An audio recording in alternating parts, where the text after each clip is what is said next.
हजरत इमाम सुन्नत फरमाते हैं, या रसूल अल्लाह ने मते बांटता जिस्म तो वो ज़ीशान गया, साथ ही मुंशी रहमत का कलमदान गया।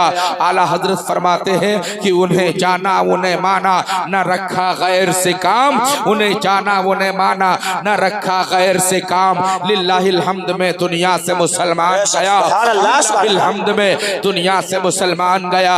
इसी कलाम के मक्ता में आला हजरत फरमाते हैं कि जानो दिल होश खिरत सब तो मदीने पहुँचे, जानो दिल होश खिरत सब तो मदीने पहुँचे। तुम नहीं चलते रजा सारा तो सामान गया, तुम नहीं चलते रजा सारा तो सामान गया। हजरात मेरा मामूल है आला हजरत सरकार की कोई नात पढ़कर उसके हवाले से कौम को बताना चाहता हूँ, दुनिया वालों इमाम सुन्नत ने किस काम के करने में पूरी जिंदगी बसर कर दी है। मैंने ये अशार सिर्फ बरकतन तिलावत कर ले, इंशाअल्लाह कभी हमारी आपकी मुलाकात होगी तो मैं अशार आला हजरत के किसी भी शेर के हवाले से आपके सामने कुछ बातें अर्ज करने की कोशिश करूंगा। बिल्कुल इत्मीनान से बैठ कर ये आप मैंने जो आयत पढ़ी उसका तर्जमा सुने, थोड़ा सा उसकी तमहीद समात कर ले, बस बात मुकम्मल कर दी जाए। अल्लाह रब्बे कायनात कुरान करीम में इरशाद फरमाता है, या अय्युहल्लज़ीना आमनु दुखुलू फिस्सिल्मि काफ़ा। एक बार से कह दो सुभान अल्लाह, सुभान अल्लाह, सुभान अल्लाह। बातें नहीं है कारी निसार साहब क़िबला की बातें रहे, मुफ्ती साहब क़िबला का कौल नहीं, किसी आलिम रब्बानी का बयान नहीं, ये अल्लाह का फरमान है, कुरान का ऐलान है। खुदा फरमाता है, ऐ ईमान वालो तुम मुकम्मल तौर से इस्लाम में दाखिल हो जाओ। अब जरा मोहब्बत से बोलो यार सुभान अल्लाह। थोड़ी देर बोल बोल करके जरा सा आप हमें सुन लें, बस जल्दी से सलाम पढ़ दिया जाए। अल्लाह फरमाता है, ऐ ईमान वालो तुम मुकम्मल तौर से इस्लाम में दाखिल हो जाओ। हजरत ईमान वालों के हवाले से ईमान और अमल पर मेरा एक अलग मौजू है। अगर मैं ईमान और अमल पर तकरीर करने लगूं, मेरा एक अलग उन्वान और मौजू है, उस पर मेरी बात बढ़ती चली जाएगी। मैं उस तरफ भी आपको ले जाना नहीं चाहता, आप जरा सा ज़हन को हाजिर रखें। अल्लाह फरमाता है, अल्लाह फरमाता है, ऐ ईमान वालो तुम पूरी तरह इस्लाम में दाखिल हो जाओ। हजरत मोहतरम मैंने रब की बारगाह में इल्तिजा के मुनाजात किया, फरियाद किया, बारे इलाहा मुकम्मल तौर से पूरी तरह इस्लाम में दाखिल होने का मतलब क्या है, ज़हन को हाजिर रखिएगा। ए मौला पूरी तरह इस्लाम में दाखिल होने का मतलब क्या है? रहमत खुदाबंदी आवाज देती है, तेरा चेहरा इस्लामी हो, तेरा लिबास इस्लामी हो, तेरी बातें इस्लामी हो, तुम्हारा रहना इस्लामी हो, तुम्हारी तहजीब इस्लामी हो, तुम्हारा तमद्दुन इस्लामी हो, तुम्हारा कल्चर इस्लामी हो, तुम्हारा नजरिया इस्लामी हो, तुम्हारी फिक्र इस्लामी हो, तुम्हारा चलना इस्लामी हो, तुम्हारा बैठना इस्लामी हो, तुम्हारा बोलना इस्लामी हो, खाने का तरीका इस्लामी हो, शादी ब्याह का मामला इस्लामी हो, बच्चों परवरिश का अंदाज इस्लामी हो, बच्चों के तालीम और तरबियत का माहौल इस्लामी हो। तुम जिस रास्ते से भी गुजर जाओ, देखने वाला देखकर अपना तो अपना, बेगाना भी कहने पर मजबूर हो जाए। ये जो जाने वाला जा रहा है, जो गुजरने वाला गुजर रहा है, दुनिया का आम आदमी नहीं, मुस्तफा जा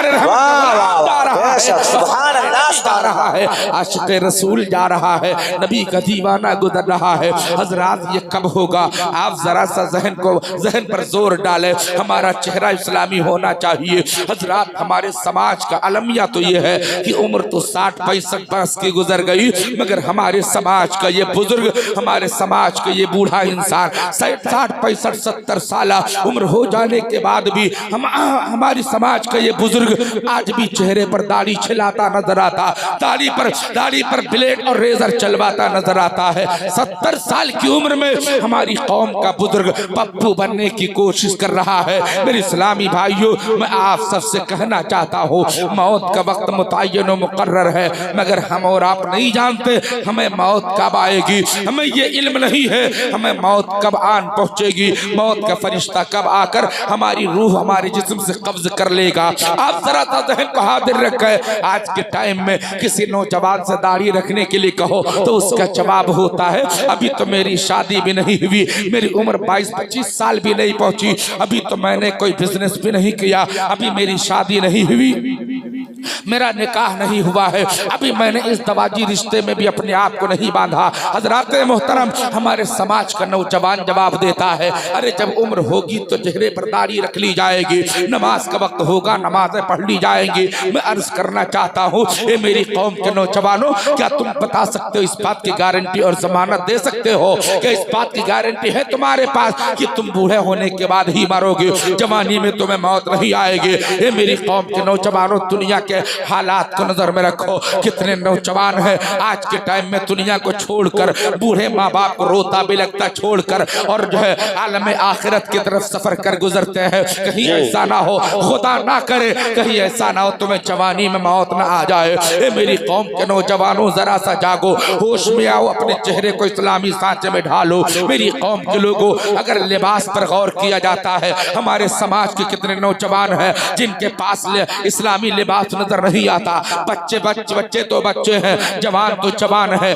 हमारे समाज के कितने बूढ़े बुजुर्ग हैं जो आज भी इस होशरुबा माहौल में पहुंचने के बाद भी इस्लामी लिबास अख्तियार करने से कोसों दूर नजर आते हैं। हजरात मोहतरम, मैं कहना चाहता हूँ, ये लोगों, हमारा हर अमल इस्लाम के साचे में ढला होना चाहिए। हमारा हर किरदार इस्लाम की तालीमात का आश्कारा होना चाहिए। हमारे हर अमल से इस्लाम के पैगामात का इजहार होना चाहिए। मुसलमानों, जागो, जरा सा आप अमल की दुनिया में कदम रखो। ए मेरे भाई, आप जरा होश संभाले, नबी करीम अलैहिस्सलातु व तस्लीम की हयात तज्जबा को निगाहों में रखकर जिंदगी का सफर करो। इंशाअल्लाह तुम्हारी दुनिया भी रोशन होगी, तुम्हारी आखिरत भी संवर जाएगी। और जरा सा करीब से समझने की कोशिश करो, इसी दीन इस्लाम की आबरू और उसकी हिफाजत के लिए कितने लोगों ने अपनी अजीज तरीन जानों का नजराना पेश किया है। अभी हजरत ने बयान फरमाया कि इस इस्लाम के तकद्दुस व बका के लिए उस अजीम खातून ने किस कदर सब्र इस्तिक़लाल का तहम्मुल पेश किया, किस कदर सब्र इस्तिक़लाल के साथ जमाने की आंखों में आके डालकर कहा था, अगर जिंदगी के कामयाबी चाहते हो तुम्हें इस्लाम से मोहब्बत करना होगा, इस्लाम की तालीमात पर अमल करना होगा, इस्लाम के उसूल ज़वाबित पर आमिल और कारबंद रह करके जिंदगी गुजारना होगा। ए लोगों, मैं आप सबसे कहना चाहता हूँ, जागो। इस दुनिया में हमारे आका सल्लल्लाहु अलैहि वसल्लम ने जिंदगी के हर काम की तालीम दी है। घर में बच्चा पैदा हो, क्या करना चाहिए?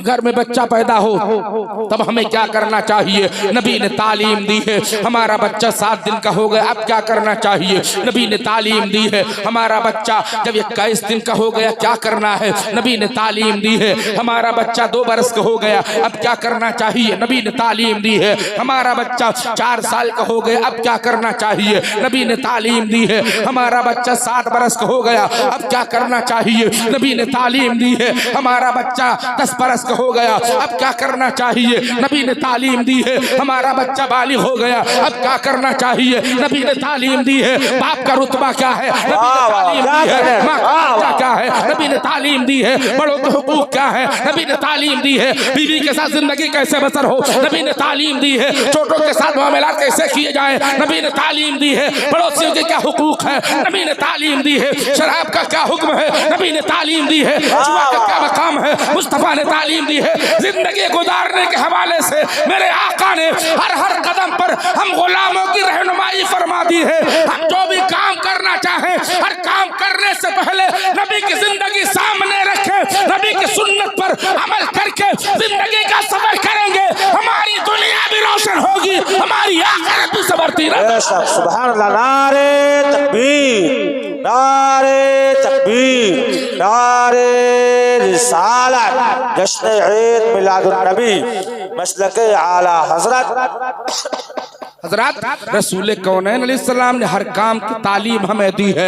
हजरत ज्यादा तफसील में मैं आपको उलझाऊंगा नहीं। बच्चे की पैदाइश के हवाले से ये महफिल मुनक़िद है, इसलिए मैं चाहता हूँ उसके हवाले से 1 या 2 बातें आपसे कर लूँ, बस मैं अपनी बात मुकम्मल कर देता हूँ। हजरत अल्लाह के नबी सल्लल्लाहु अलैहि वसल्लम हदीस पाक में इरशाद फरमाते हैं, कुल्लु मौलूदी युलदु अला फितरतिल इस्लाम व वालिदिही युनस्सिरानिही औ युहव्विदानिही औ युमज्जिसानिही। मुस्तफा जान रहमत इरशाद फरमा फरमाते हैं कि हर पैदा होने वाला बच्चा इस्लाम की फितरत पर पैदा होता है। तवज्जो से सुनिएगा, पूरी दुनिया के लिए नबी ने मुतलक फरमा दी, जनरल हुक्म है मेरे आका का कि हर पैदा होने वाला बच्चा इस्लाम की फितरत पर पैदा होता है। मतलब यह है, चाहे हिंदू के घर में पैदा होने वाला हो, सिख के घर में पैदा होने वाला बच्चा हो, राफजी खारजी के घर में पैदा होने वाला बच्चा हो, यहूद नसारा मजूसिया के घरों में पैदा होने वाला बच्चा हो, किसी मुस्लिम के घर में, किसी बदअकीदा के घर में पैदा होने वाला बच्चा हो, पूरी दुनिया में किसी के भी घर में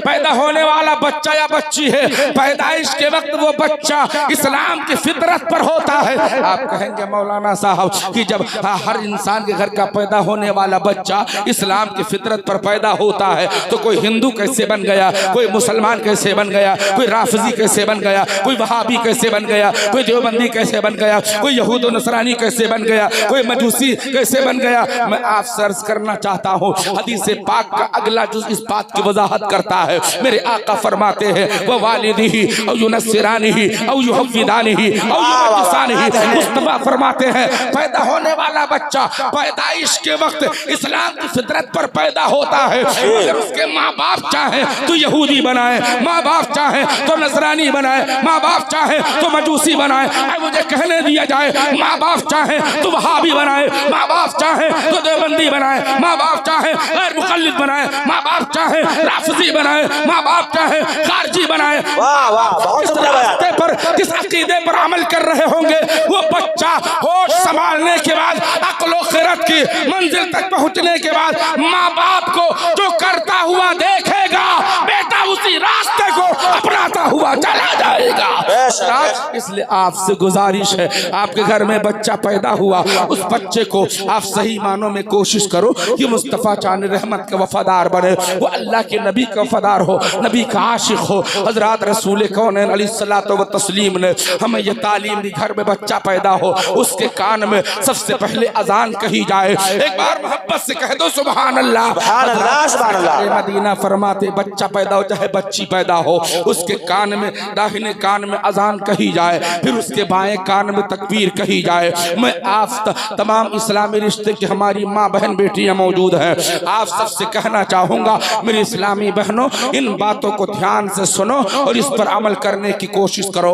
बच्चे जहाँ भी पैदा हो, जब बच्चा पैदा होता वहाँ हमारी तमाम इस्लामी माँ बहनें मौजूद होती हैं। आप सबसे गुजारिश है, बच्चा घर में पैदा हो, हॉस्पिटल में पैदा हो या किसी भी जगह पर बच्चा पैदा हो, उसे साफ सुथरा करने के बाद बच्चे के दाहिने कान में अजान कही जाए, बाएं कान में तकबीर कही जाए। ऐसा नहीं है कि बच्चे को पैदा हुए 8 दिन गुजर गए, 10 दिन गुजर गए, 15 दिन, महीनों गुजर गए, अब उसके कान में अजान कहलाई जा रही है। नहीं, अजान देने का वक्त यही है। मेरे नबी फरमाते बच्चा दुनिया में आए, आने के बाद उसके कान में जो सबसे पहले आवाज डाली जाए वो कोई दुनियावी आवाज नहीं, वो रसूल के नाम की आवाज डाली जाए, अल्लाह और रसूल के नाम की आवाज बच्चे के कान में डाली जाए। हजरत मोहतरम, ये मेरे नबी की तालीम है। अगर आजान देने वाला कोई मर्द मौजूद ना हो जहाँ बच्चा पैदा हुआ, अगर अजान देने वाला मर्द मौजूद ना हो तो मेरी माँ बहनों आप ध्यान से सुनो, जो पाक साफ सुथरा औरतें वहां पर मौजूद हो, वो औरतें उस बच्चे के कान में अजान भी कहे और तकबीर भी कहे।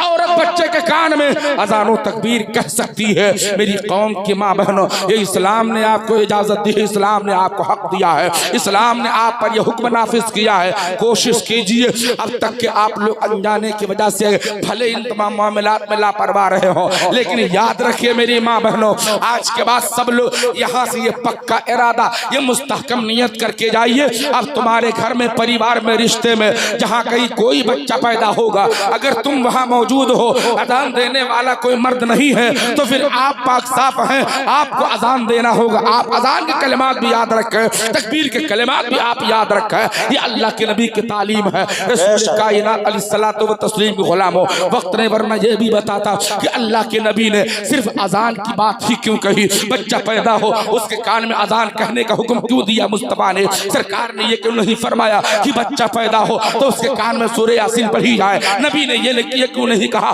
कि बच्चा पैदा हो तो उसके कान में आयतुल कुर्सी पढ़ी जाए? नबी ने ये क्यों नहीं कहा कि बच्चा पैदा हो उसके कान में कुल या कुल हुवल्लाह कुल रब्बिल फलक नास पढ़ी जाए। नबी ने ये क्यों नहीं कहा कि बच्चा पैदा हो तो उसके कान में अलहम्दु शरीफ पढ़ करके सुनाया जाए। रसूल कायनात अलैहिस्सलाम ने ये क्यों फरमाया कि बच्चा पैदा हो तो उसके कान में अज़ान और तकबीर कही जाए? उसकी वजह क्या है, इसमें हिकमत क्या है? तो इन दो जुमलों में आप सुनते चले। आप तमामी हजरत कभी कभी नमाज पढ़ने तो जाते होंगे, इसमें कुछ लोग ऐसे होंगे, हो सकता है एक दो लोग ऐसे हों जो पांचों टाइम मस्जिद में नमाज पढ़ने जाते होंगे, जो पांचों टाइम अपने गांव के मस्जिद में नमाज पढ़ने जाता है या घर में पांचों टाइम पाबंदी से नमाज पढ़ा है। कोई आदमी कह दो ये हत्यारी को नमाज पढ़ते हैं अल्हम्दुलिल्लाह, अच्छी बात, अल्लाह तौफीक अता फरमाए। हर मोमिन भाई बहन सब नमाज पंजगाना के पाबंद हो जाए। आप सुनिए तवज्जो से, कुछ लोग ऐसे भी होंगे जो जुम्मा नमाज पढ़ने जाते होंगे, है कि नहीं? कुछ लोग ऐसे भी होंगे जो बेचारे ईद बकरीद से कम नमाज नहीं पढ़ते होंगे। कुछ लोग ऐसे भी होंगे जो घर में परिवार में रिश्ते में खास करके ससुराल ये समझाने में अगर किसी का इंतकाल होता होगा तो जनाजा तो जरूर पढ़ते होंगे। आप सबने देखा होगा, आप जब नमाज पढ़ने जाते हैं तो जब नमाज का वक्त होता, नमाज का वक्त शुरू हुआ, पहले अजान कही जाती है, उसके 15 या 20 मिनट के बाद जब जमात का वक्त होता है तो ठीक तकबीर कही जाती है। तो अजान और तकबीर के बीच में तकरीबन 15 से 20 मिनट का टाइम रहता है। उधर तो ऐसे, अब आपके इधर कैसा वो आप बता सकते हैं, तो कभी हाँ हूँ ना नू कुछ बोलिए हजरात। अजान और तकबीर के बीच में तकरीबन 15 से 20-25 मिनट, जुमा को तो आधा घंटा का टाइम रहता है। अब तकबीर जैसे होती है, तकबीर मुकम्मल होती तुरंत जमात खड़ी हो जाती है कि आप यहाँ तकबीर कहने के बाद घंटा 2 घंटा रुके रहते हैं, जमात होती है नहीं। तकबीर मुकम्मल हुई तुरंत जमात कायम कर दी जाती है। अब जरा हिकमत रसूल समझे, मुस्तफ़ा जान रहमत अलैहिस्सलातु व तस्लीम की पेशन गोई के मनाजिर आप देखें। मेरे आका फरमाते हैं बच्चा दुनिया में आए उसके कान में अजान कहो, दूसरे कान में तकबीर कहो, और तकबीर कहने के बाद बच्चा को ये बताया जा रहा है, आने वाले को ये पैगाम दिया जा रहा है, ए दुनिया में नौ मौलूद, दुनिया में आने वाला नया मेहमान सुन, देख तेरी जिंदगी की अजान हो चुकी है, तेरी जिंदगी की तकबीर हो गई है, जिंदगी की अजान हो गई, जिंदगी की तकबीर हो गई। अब जमात खड़ी होने में 1-2 मिनट 1-2 लम्हे का 1-2 पल का टाइम बाकी है, मतलब 1-2 सेकंड का वक्त बाकी है। इंसान की जिंदगी वही 1-2 सेकंड के बराबर है। मुस्तफा ये बताना चाहते हैं, ये आने वाला दुनिया में नया इंसान, कान खोल करके सुन ले, तेरी जिंदगी बहुत मुख्तसर है, तेरी जिंदगी थोड़ी है, तेरी जिंदगी बहुत मुख्तसर है। इस थोड़ी सी जिंदगी में शराब ना पीना, इस थोड़ी सी जिंदगी में अय्याशी ना करना, इस थोड़ी सी जिंदगी में जुआ ना खेलना, इस थोड़ी सी जिंदगी में माँ को गालियां मत देना, इस थोड़ी सी जिंदगी में बाप का दिल ना दुखाना, इस थोड़ी सी जिंदगी में भाई का हक ना मारना, इस थोड़ी सी जिंदगी में गुनाह के करीब मत जाना, इस थोड़ी सी जिंदगी को गुनाहों में बसर मत करना, बल्कि इस थोड़ी सी जिंदगी को इस तरह बसर कर जाए कि दुनिया में भी तुझे गुलाम नबी कहा जाए, महशर में मुस्तफा तुझे ढूंढ के शफाअत फरमाते रहे। नारे तकबीर, नारे रिसालत, मसलके आला हजरत, फैजाने आला हजरत अल्लामा राहत रजा बरकाती साहब क़िबला, नारे तकबीर। इसीलिए आका फरमाते बच्चा पैदा हो तो उसके कान में अजान कहो, तकबीर कहो। देखो सरकार ने कितनी हिकमत की बात बयान फरमाई है। ये मेरी कौम के लोग और जरा सा सुनो, बातें मेरे पास बहुत सी हैं मगर वक्त नहीं है। आका फरमाते माँ बाप का ये जिम्मा है कि बच्चे का अच्छा सा नाम रखा जाए, और 7वें दिन अल्लाह तौफीक दे तो अकीका कीजिए। शरीयत मुस्तफ़ा में, मजहब इस्लाम में छठी करने की कोई असल नहीं है, शरीयत में छठी का कोई सबूत नहीं है। 7वें दिन अकीका करना ये शरीयत रसूल से साबित है, सुन्नत मुस्तफ़ा से साबित है। मैं अर्ज करना चाहता हूँ, ये लोगों आपने बच्चे के आज छठी किया, कबीर भाई आपने किया, अपने अहबाब को बुलाया, रिश्तेदारों को दावतें दी, अपने दोस्त अजीज रिश्तेदार पड़ोसियों मोहल्ले वाले गांव के के तमाम करीब जिस जिसको आपने चाहा सबको तमाम के साथ दावतें देकर दावत खिलाया, सब लोगों ने खाया। आपके घर में पैदा होने वाले बच्चे को ढेर सारी दुआएं दी, आपको मुबारकबादियां पेश की। अगर आपने एक बकरा लेकर के ज़बह कर दिया होता, उसका अकीका भी हो जाता, सुन्नत मुस्तफ़ा भी अदा हो जाती और शरीयत मुस्तफ़ा से उसका सबूत भी मिल जाता। हज़रात, आप सबसे कहना चाहता हूँ कि कोशिश कीजिए, अल्लाह ताला तौफीक दे तो आप 7वें दिन अकीका करें। अगर 7वें दिन नहीं हो सकता तो 14वें दिन कीजिए, 14वें दिन में नहीं हो सकता तो 21वें दिन कीजिए, अगर 21वें दिन भी नहीं हो सकता तो जब अल्लाह ताला आपको तौफीक अता फरमाए तब आप अकीका कर सकते हैं। लड़का हो चाहे लड़की, दोनों का अकीका करना जायज़ है और दोनों का अकीका करना सुन्नत रसूल है। और ये बात भी लगे हाथों सुन ले, कुछ लोग ऐसे जो कहा करते हैं कि जिस बच्चे का अकीका होता उसके माँ बाप, उसके दादा दादी, उसके नाना नानी अकीका का गोश्त नहीं खा सकते हैं। मिंबर नबी से बड़ी जिम्मेदारी के साथ ये पैगाम आपके ज़हन नशीन कर रहा हो कि जिस बच्चा या बच्ची का अकीका है तो उसके माँ बाप भी अकीका का गोश्त खा सकते हैं, दादा दादी भी खा सकते हैं, नाना नानी भी खा सकते हैं। शरीयत की तरफ से कोई रोक या पाबंदी नहीं है, बिल्कुल बिला शुबह आप खा सकते हैं। लोगों का ज़हन यह है अगर हम गोश्त खाएंगे अकीका का तो जिस बदन के जिस जगह की बोटी हम खाएंगे उस जानवर के उस जगह पर बोटी नहीं रहेगी। ये खाम ख्याली है, ये जहालत है, ये नादानी है, इसका सबूत शरीयत से कोई नहीं है, शरीयत मुस्तफ़ा से इस बात का कोई ताल्लुक नहीं। बिला शुबह माँ बाप, दादा दादी, नाना नानी सभी लोग अकीका का गोश्त खा सकते हैं, जायज़ है, कोई हरज या गुनाह नहीं है। ना खाए वो आपकी मर्जी, मगर ऐसा कुछ नहीं है, लिहाजा शरीयत ने गोश्त खाने से मना नहीं किया है। मेरी कौम के माँ बहनों, आप जरा सा मैदान अमल में आओ और उसके बाद अपने बच्चों का मुस्तकबिल रोशन करो, अपने बच्चों की जिंदगी में इनकलाबी रूह फूंक दो। मेरी कौम के लोग अपने घरों में बच्चों को बचपन से ही बेहतर माहौल देना ये हमारा आपका जिम्मा है। बातें मेरे पास बहुत है, इंशाल्लाह किसी मौके से मेरी आमद होगी। अगर मैं फिर कभी भूले भटके किसी के बुलाने पर आ गया तो इंशाल्लाह इन बहुत सारी बातों पर मैं ऑपरेशन करूंगा। मैं कभी चिकनी चोपड़ी बातें, चिकनी चोपड़ी तकरीरें करने का आदी नहीं हो, बहुत खरी खोटी और चली कटी बातें करने का जहन रखता हो। ये दर्द दिल है मेरा कौम के हवाले से। आज के इस फोशरुबा माहौल में हमारे समाज के जिन बच्चों के हाथों में कुरान होना चाहिए, जिन बच्चों के सरों पर टोपी होना चाहिए, जिन बच्चों की पेशानियां अल्लाह के घर मस्जिद में झुकी होकर सजदे की तस्बीहात करने के लिए उनकी ज़बान रत्बुल लिसान होनी चाहिए। हमारे समाज का वो बच्चा इसी कम उम्री 10, 12, 14 साल की उम्र में कहीं अय्याशियों के अड्डों पर जा रहा है, कहीं जुआ के मकामात पर जा रहा है, कहीं शराब नोशी के मकामात पर जाकर के जिंदगी को तबाही के जहन्नम में झोंक रहा है। मेरी कौम के लोगों, आप जरा होश में आए। मेरी कौम के माँ बहनों में आप सबसे एक बात कह करके अपनी बात पूरी करना चाहूंगा कि मेरी माँ, मेरी इस्लामी रिश्ते की बहन बेटियों, बच्चे तुम्हारे शिकम से जन्म लेते हैं। माँ का मकाम अल्लाह के हबीब ने बहुत बुलंद फरमाया है। सरकार मदीना फरमाते हैं माँ के कदम के नीचे औलाद की जन्नत है। एक बार मोहब्बत से कह दो सुभान अल्लाह। हजरत अल्लाह के हबीब फरमाते माँ के कदम के नीचे औलाद की जन्नत है। मेरी कौम के माँ बहन बेटियों, ध्यान रखो इस बात का जहन नशीन करो इस बात को कि आपके घर में बच्चा पैदा हुआ, आपने उसको, आपकी जिम्मेदारी है उसे दूध पिलाए, उसे खूने जिगर दूध की शक्ल में पिलाकर उसे परवान चढ़ाए। और वही बच्चा जब जरा सा आपके मुंह लगने लगे, आपसे जरा सा हंसने खेलने लगे, बातें करने के काबिल हो जाए, सरकार मदीना फरमाते हैं बच्चा जब बोलने के काबिल हो तो उसे अल्लाह अल्लाह सिखाया जाए। बच्चा जब और ज्यादा बोलने लगे तो ला इलाहा इल्लल्लाह बताया जाए, और ज्यादा बोलने के काबिल हो तो मोहम्मदुर रसूलुल्लाह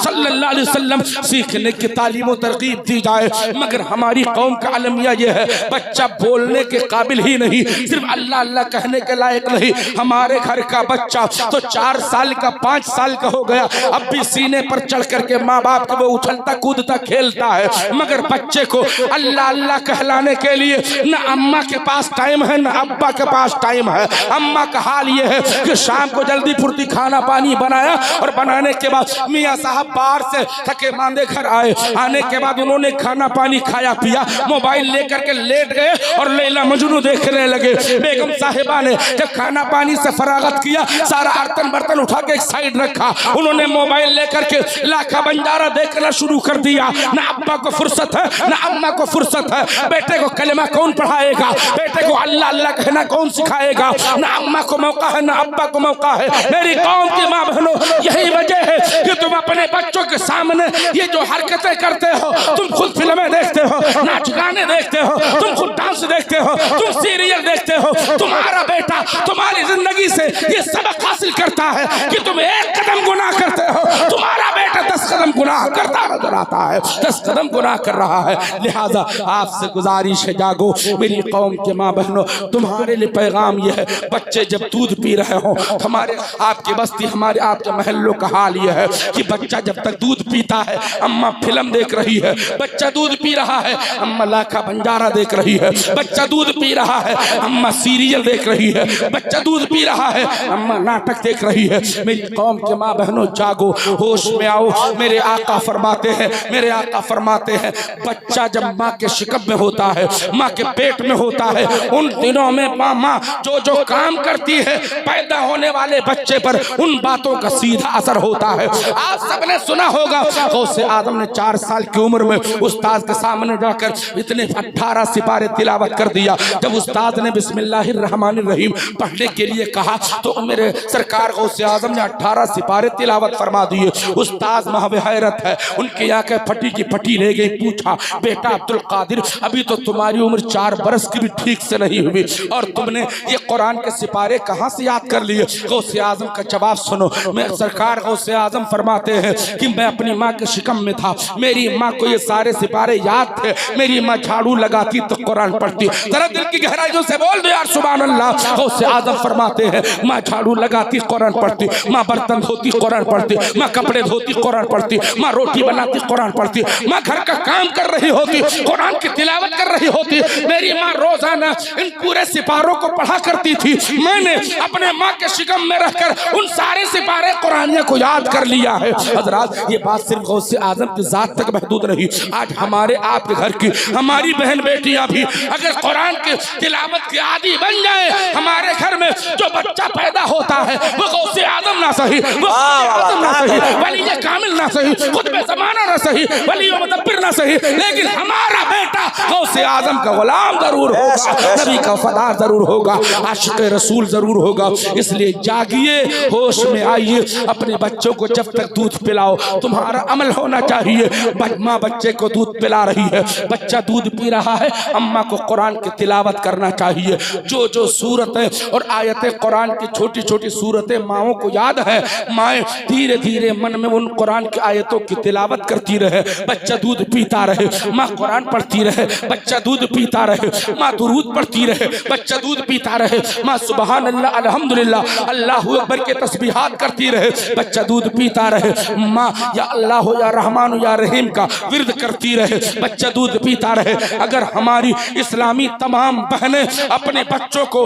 दूध पिलाते वक्त दूध की मिठास खोलकर, दूध की मिठास में, दूध की धार में कुरान की तिलावत की मिठास घोलकर पिला देंगे, यह याद रखिए, आपका बेटा बड़ा होने के बाद एक्टर नहीं बनेगा, आपका बेटा बड़ा होने के बाद डांसर नहीं बनेगा, आपका बेटा बड़ा होने के बाद मुजरिम नहीं बनेगा, आपका बेटा बड़ा होने के बाद आवारा मिजाज नहीं बनेगा, आपका बेटा बड़ा होने के बाद अय्याश नहीं बनेगा, आपका बेटा बड़ा होने के बाद आशिक रसूल बनेगा, वफादार नबी बनेगा। मेरी कौम की तमाम माँ बहन बेटियों, आप सबसे गुजारिश है, अपनी कोख से, अपने शिकम से, अपनी गोद से तुम्हें एक्टर पैदा करने की जरूरत नहीं है। अब तुम्हें इस जमाने के मुतालबा के तहत अपने शिकम से, अपनी गोद से सलाहुद्दीन अय्यूबी पैदा करने की जरूरत है, महमूद गजनवी देने की जरूरत है, मोहम्मद बिन कासिम जैसा सिपह सालार आजम जन्म देने की जरूरत है। मुझे इस्लामी बहनों, आप जरा अमल की दुनिया में रखो, कदम रखो। तुम मोबाइलों के हवाले से बच्चों की तरबियत मत करो, शरीयत मुस्तफ़ा के तालीमात पर अमल करके बच्चों की तरबियत करो। तुम्हारा बेटा तुम्हें कभी आंखें नहीं दिखाएगा, तुम्हारा बेटा कभी गालियां नहीं देगा, तुम्हारा बेटा तुम्हें घर से निकलने की बातें नहीं करेगा। एक जमाना था जब माएँ इस अंदाज में बच्चों की परवरिश करती थी, वो बच्चे अपनी माँ के कदमों में सर रख करके रोजाना सलामी दिया करते हैं, माँ बाप की रजा में रब की रजा तलाश करते हैं। हजरात आज का दौर ये है, आज का टाइम ये है, हमारे आपके घर की माँ बहन बेटियां बच्चों की परवरिश के लिए तो मोबाइल का सहारा लेती हैं, मोबाइल की स्क्रीन पर थिरकती हुई, हरकत करती हुई, नाचती हुई तमाम तस्वीरों को दिखाकर बच्चों को खामोश करने के तदबीर और तरीके इस्तेमाल करती हैं। आज के 5-10 साल पीछे जाइए, हमारी माँ बहन बेटियां अपने बच्चों को जब खामोश कराना चाहती थी, उन्हें चुप कराना चाहती थी तो कहा करती थी, ए बेटा सो जा। ये कहा करती थी, अत्ते भाड़े बाले मियाँ, अति भारी पूछ और पकड़ लिया बाले मियाँ, अति भाड़े बाले मियाँ, अति भारी पूछ, भागत जाए बाले मियाँ, पकड़ लिया पूछ। मेरी कौम की माँ बहनों, बच्चों को इस अंदाज में परवरिश देने की जरूरत नहीं है। हमारे आपके घर की तमाम माँ बहन बेटियां बच्चों की तरबियत इस तरह करती है कि जिके हुए हैं खिलैया उन्हें ले है चिरैया वगैरह वगैरह। हमारी तमाम बहन बेटियां बच्चों को इस अंदाज में ये लोरियां देकर सुलाती है, खनत मनत दी कौड़ी पावा, कौड़ी लेके गंग बहावा, गंगा माथा बारूद ही, बारू लेके भुजौवक दिया वगैरह वगैरह। ये पूरी दास्तान बयान करती है और ये तमाम तब खुराफाती बातें अपनी जबानों से अदा कर करके बच्चों की तरबियत कर रही। नहीं मेरी बहनों, तुम जागो, तुम अमल की दुनिया में कदम रखो। क्या अल्लाह ने सिर्फ तुम्ही को औलाद दी है, तुम्ही को बेटे बेटियां दी है? नहीं, जरा खातून जन्नत की जिंदगी देख लो, मुस्तफा की शहजादी की जिंदगी देख लो, फातिमा ज़हरा की जिंदगी देख लो। खातून जन्नत ने अपने बच्चों को किस अंदाज में पाला है। फातिमा का मामूल था, हजरत फातिमा रोजाना चक्की पीस रही है, हुसैन का चूल्हा झुलाने अल्लाह के फरिश्ते आ रहे हैं। फातिमा चक्की पीस रही है, कुरान की तिलावत कर रही है। मैं आप सबसे अर्ज करना चाहता हूँ, ये लोगों अपने अपने घरों में, अपने अपने घरों में दीन का माहौल पैदा करें, अपने बच्चों की परवरिश दीन के सांचे में ढाल करके करें। इंशाअल्लाह आपको खून के आंसू रोना नहीं पड़ेगा। बच्चा कभी माँ को गालियां नहीं देगा, बच्चा कभी बाप को घर से निकलने के लिए ठोकरें नहीं मारेगा, माँ बाप को कभी बच्चा गालियां नहीं देगा, मगर शर्त यह है कि उसकी घुट्टी में इश्क़ मुस्तफा का जाम पिला दिया गया हो, उसे मुस्तफा का गुलाम बनाने के हरबे इस्तेमाल किए गए हो। वरना आपका बेटा, हालात तो बड़े नाजुक तर जमाने के होते जा रहे हैं। कितने माँ बाप ऐसे हैं कि जब माँ बाप की अजमतों की बात होती है, उन माँ बाप के आंखों से आंसू बहने लगते हैं कि मेरा बच्चा इतना नाकारा है, इतना नाफरमान, इतना गुस्ताख है कि बाप को लात मार के घर से भगाता है, माँ को माँ बहन की गालियां दे रहा है। ये मेरी कौम के नौजवानों, होश में आ जाओ। अगर तुम कामयाबी चाहते हो, माँ बाप के कदमों में आ जाओ, माँ बाप से दुआएं लेकर घर से निकलो। हर जगह पर कामयाबी तुम्हारा कदम चूमेगी। अगर माँ बाप नाराज है, यह याद रखो, रब्बे कायनात तुम्हें किसी मकाम पर कामयाबी नहीं अता फरमाएगा। अगर औलाद चाहती है मेरा रब राजी हो जाए, अपने माँ बाप को राजी रखो, खुदा राजी हो जाएगा। अगर कोई शादीशुदा बीवी ये चाहती है मेरा रब मुझसे राजी हो जाए, अपने शौहर को राजी रखो, खुदा राजी हो जाएगा। हजरात बातें बहुत है, इंशाअल्लाह किसी मौके से मुलाकात होगी तो मैं ढेर सारी बातें करूंगा। अल्लाह की बारगाह में हमारी दुआ है, रब्बे कदीर इन तमाम बातों पर सबसे पहले मुझको, फिर हमारी कौम के तमाम भाई बहन, मर्द औरत, बच्चे बूढ़े जवान, अल्लाह सबको अमल की तौफीक अता फरमाए। मज़हब इस्लाम जिंदाबाद जिंदाबाद, मसलक आला हजरत पाइंदाबाद पाइंदाबाद।